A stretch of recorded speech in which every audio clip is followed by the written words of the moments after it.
ನಮಸ್ಕಾರ. ಇವತ್ತು video start ಮಾಡೋಕ್ಕೆ ಸ್ವಲ್ಪ ಲೇಟ್ ಆಯಿತು. ಯಾಕೆ ಅಂದರೆ ತೋರಿಸ್ತೀನಿ ತಡಿ. ಮಳೆ ಬರೋ ಹಾಗಿದೆ. ಮಳೆ ರಾಶಿ ಬಟ್ಟೆ ಇತ್ತು, ನೆನ್ನೆನೂ ತೊಳಿಲಿಲ್ಲ. ಸೊ ಹಾಗಾಗಿ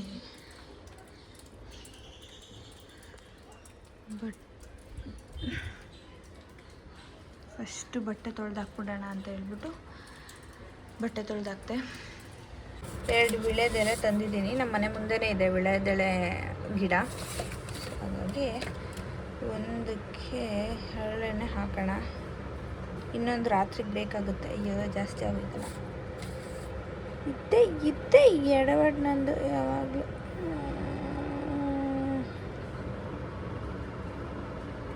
ಸಾಕು ಇಷ್ಟಾದರೂ ಬೇಡವಾ? ಇದನ್ನು ಇವಾಗ ಸ್ಪ್ರೆಡ್ ಮಾಡೋಣ. ಸ್ಪ್ರೆಡ್ ಮಾಡಿದ್ದೀನಿ. ಈಗ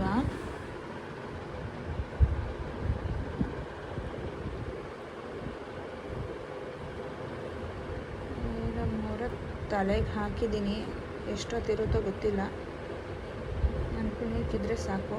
ಏನಾದರೂ ಕಟ್ಟಿದರೆ ಸರಿಯಾಗದ ಅಂತ. ಏನು ಕಟ್ಲಪ್ಪ ನೋಡ್ತೀನಿ ತಡೀರಿ. ಅವಳು ಏನು ಕಟ್ಟಿದ್ರು ಕಟ್ಟಿಸ್ಕೊತಾ ಇಲ್ಲ. ಏನು ಮಾಡೋಕ್ಕಾಗಲ್ಲ, ಹಂಗೆ ಬಿಟ್ಟಿರ್ತೀನಿ. ಬಿದ್ದಾಗೆ ಹಾಕಿದ್ರಾಯ್ತು. ಇನ್ನು ಬೆಳಗ್ಗೆನೇ ಗುಡ್ ನ್ಯೂಸ್ ಏನಂದರೆ ಗ್ಯಾಸ್ ಖಾಲಿ ಆಯಿತು. ಪಲಾವೆಲ್ಲ ರೆಡಿ ಮಾಡಿ ಇಟ್ಟಿದ್ದೆ. ಒಂದೇ ಒಂದು ವಿಜಲ್ ಹೊಡಿಬೇಕಿತ್ತು. ಗ್ಯಾಸ್ ಖಾಲಿ. ಅದರಲ್ಲೂ ನಮ್ಮ ಹತ್ರ ಬುಕ್ಕು ಇಲ್ಲ. ನಮ್ಮ ಮನೆಯವ್ರಿಗೆ ಎಷ್ಟು ಬಡ್ಕೊಂಡೆ 3 ವರ್ಷದಿಂದ ಬುಕ್ ಮಾಡಿಸಿ ಅಂತ ಮಾಡಿಸ್ಲಿಲ್ಲ. ಈಗ ಗೊತ್ತಾಗ್ತಾ ಇದೆ. ಸಿಲಿಂಡ್ರ್ ಅವ್ರ ಫ್ರೆಂಡ್ ಮನೆಯಲ್ಲಿ ಸಿಲಿಂಡರ್ ಇತ್ತಂತೆ. ಅದನ್ನು ತುಂಬಿಸ್ಕೊಂಡು ತೊಗೊಂಡು ಬಂದಿದ್ದಾರೆ. ದೊಡ್ಡ ಸಿಲಿಂಡ್ರು 19 kgದು. ಅದಕ್ಕೇ ಐ ಥಿಂಕ್ 3,000 ಚಿಲ್ಲರೆ ಏನೋ ಆಯ್ತಂತೆ. ನಾವುಗಳು ಹೇಳೋದು ಮಾತನ್ನು ಗಂಡಸರುಗಳು ಯಾವತ್ತೂ ಕಿವಿಗೆ ಹಾಕೊಳ್ಳಲ್ಲ.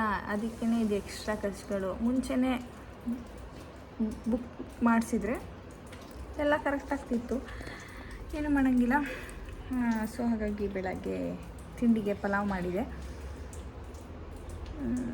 ಈಗ ಎಲ್ಲ ಕ್ಲೀನಾಗೇ ಇದೆ. ಯಾಕೆಂದರೆ ಬೆಳಗ್ಗೆನೇ ಗ್ಯಾಸ್ ಖಾಲಿ ಆಯ್ತಲ್ಲ. ಹಾಗಾಗಿ ಇನ್ನೆಷ್ಟೊತ್ತಿಗೋ ಏನೋ ಅಂತ ಹೇಳ್ಬಿಟ್ಟು ಅಡುಗೆ ಮನೆ ಎಲ್ಲ ಕ್ಲೀನ್ ಮಾಡಿ ಇಟ್ಟಿದ್ದೀನಿ. ಇನ್ನೇನಿದ್ರು ಹಾಲ್ ಕ್ಲೀನ್ ಮಾಡಬೇಕಷ್ಟೆ. ಈಗ ಬಾಯ್ಲ್ ರೈಸ್ ಇಟ್ಟಿದ್ದೀನಿ. ಮೊಸರು ಇದಕ್ಕೆ ಎಲ್ಲ ಚಟ್ನಿನೋ ಏನಾದರೂ ಮಾಡಿ ಇವತ್ತು ಮಧ್ಯಾಹ್ನದ ಕತೆ ಮುಗಿಸ್ತೀನಿ.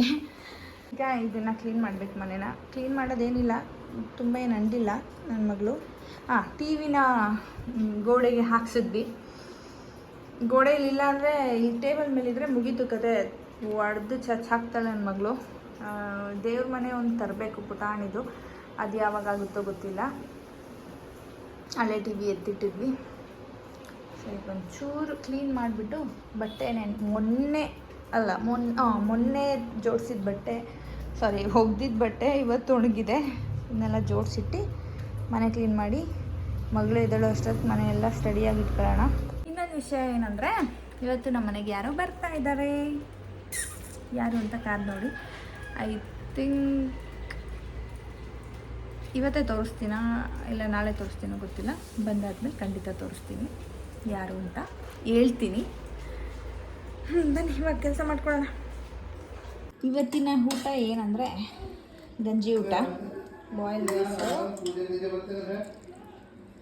ಬಾಯ್ಲ್ ರೈಸಿಗೆ ನಮ್ಮ ಮನೆಯವ್ರು ಒಂದು ಚಟ್ನಿ ಹೇಳ್ಕೊಟ್ಟಿದ್ರು. ಮಂಗಳೂರಿಗೆ ಬಂದು ಹೊಸದ್ರಲ್ಲಿ ನಮ್ಮ ಮನೆಯವ್ರಿಗೆ ಸಕ್ಕತ್ ಇಷ್ಟ ಅದು.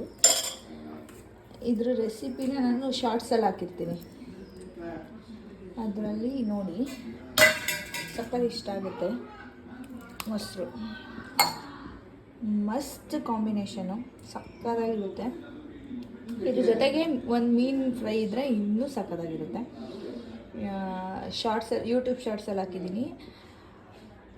ಟ್ರೈ ಮಾಡಲೇಬೇಕು, ಮಾಡಿ ನೋಡಿ. ಎಲ್ಲೋಯ್ತು ಪಾಪು? ಎಲ್ಲಿ ಪಾಪು?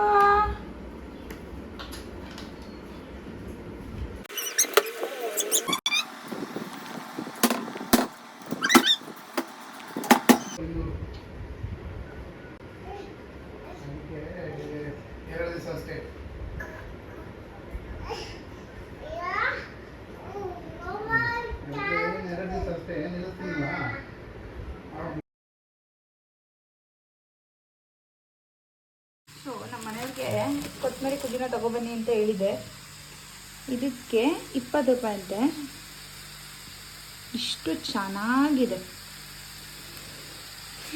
ಕರ್ಮ, ಏನು ಮಾಡೋಂಗಿಲ್ಲ, ತಿನ್ನಬೇಕು. ಇದನ್ನೆಲ್ಲ ಬಿಸಾಕಿ ಚೆನ್ನಾಗಿರೋದನ್ನ. ಈ ಡಾರ್ಕ್ ಸರ್ಕಲ್ಸ್ಗೆ ಏನು ಮಾಡೋದು ಅಂತಲೇ ಗೊತ್ತಾಗ್ತಾಯಿಲ್ಲ. ಮಾಡಿ ಆಯಿತು, ಮಾಡಿದ್ದೆಲ್ಲ ಆದರೂ ಹೋಗ್ತಾಯಿಲ್ಲ.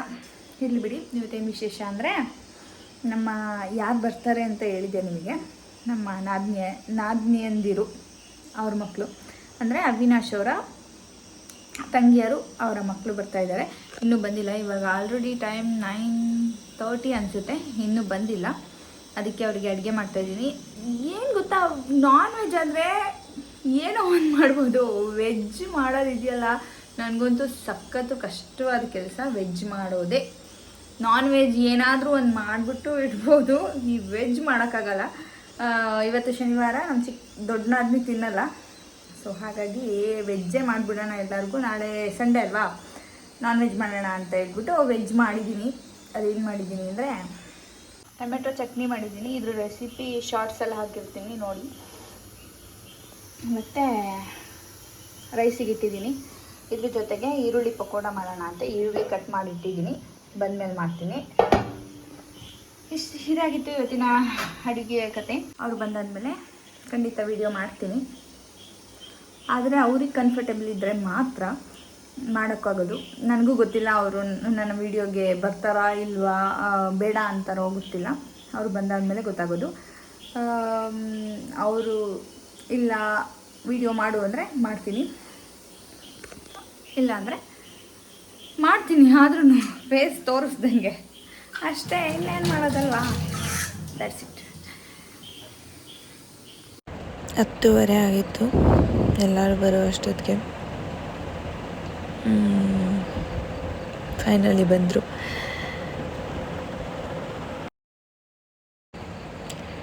ಇವತ್ತಿನ ವಿಡಿಯೋ ಇಷ್ಟೇ. ನಾಳೆ ವಿಡಿಯೋಗೆ ಕಾಯ್ತಾ ಇರಿ. ಬಾಯ್.